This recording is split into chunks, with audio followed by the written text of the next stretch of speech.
भारत की पूरी आपराधिक न्याय व्यवस्था अब बदल चुकी है। अब जोड़ी गई ये 45 नई समय सीमाएं, यानी हर चीज के लिए टाइम बाउंड कर दिया गया, टाइमलाइन फिक्स कर दी गई। यानी अब कुल 145 समय सीमाएं तय हैं। मकसद साफ है, किसी भी केस की शुरुआत से लेकर अंतिम फैसले तक पूरी प्रक्रिया सिर्फ 3 साल में पूरी होनी चाहिए। और ये सिर्फ कागजी वादे नहीं है, अब जांच अधिकारियों को ऑटोमेटिक अलर्ट मिलते रहेंगे ताकि चार्जशीट समय पर दाखिल हो।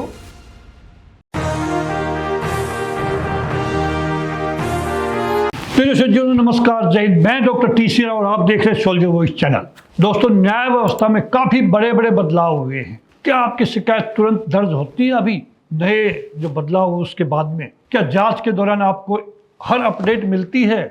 क्या आपका केस बिना वजह सालों तक लटका रहता है? अगर इन सवालों का जवाब नहीं है तो अच्छी खबर है आप लोगों के लिए, क्योंकि भारत की पूरी आपराधिक न्याय व्यवस्था अब बदल चुकी है। और आज हम आपको बताएंगे कैसे 1 जुलाई 2026 से लागू हुए हैं 3 नए कानून। भारतीय न्याय संहिता, भारतीय नागरिक सुरक्षा संहिता और भारतीय साक्ष्य अधिनियम। ये सिर्फ पुराने अंग्रेजों के ज़माने के कानूनों को बदलना नहीं है दोस्तों, इसका मकसद है एक ऐसी न्याय व्यवस्था खड़ी करना जो आधुनिक तकनीक से लैस हो और जिसका केंद्र हो पीड़ित, मुजरिम नहीं। पीड़ित की तरफ सरकार का ज़्यादा ध्यान है। अब सुनिए सबसे बड़ी बात, जांच से लेकर फैसले तक क्या क्या होता है। देखो, अब जोड़ी गई ये 45 नई समय सीमाएं, यानी हर चीज के लिए टाइम बाउंड कर दिया गया, टाइमलाइन फिक्स कर दी गई है। यानी अब कुल 145 समय सीमाएं तय हैं। मकसद साफ है, किसी भी केस की शुरुआत से लेकर अंतिम फैसले तक पूरी प्रक्रिया सिर्फ 3 साल में पूरी होनी चाहिए।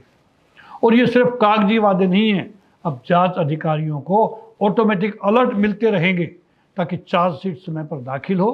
नतीजा, 60 दिन में चार्जशीट दाखिल करने की दर 2024 में 51% थी दोस्तों, जो 2026 में बढ़कर 67% हो गई। और 90 दिन वाली दर 40% से बढ़कर 60% पहुंची है।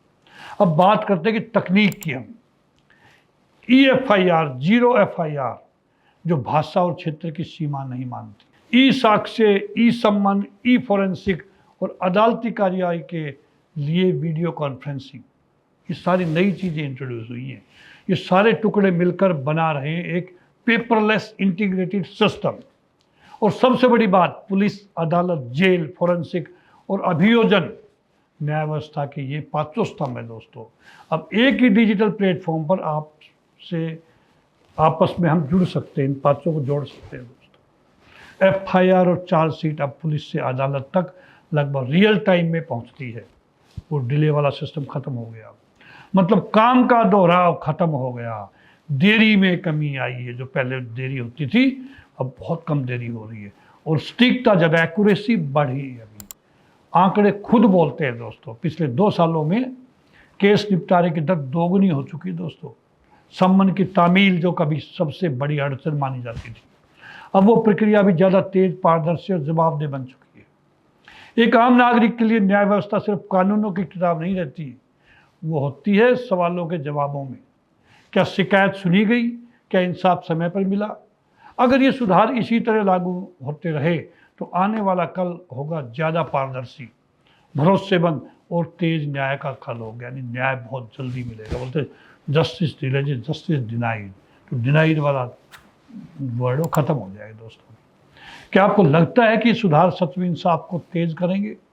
दोस्तों कमेंट में जरूर लिखिए। हाँ लिखिए, बदलाव दिख रहा है।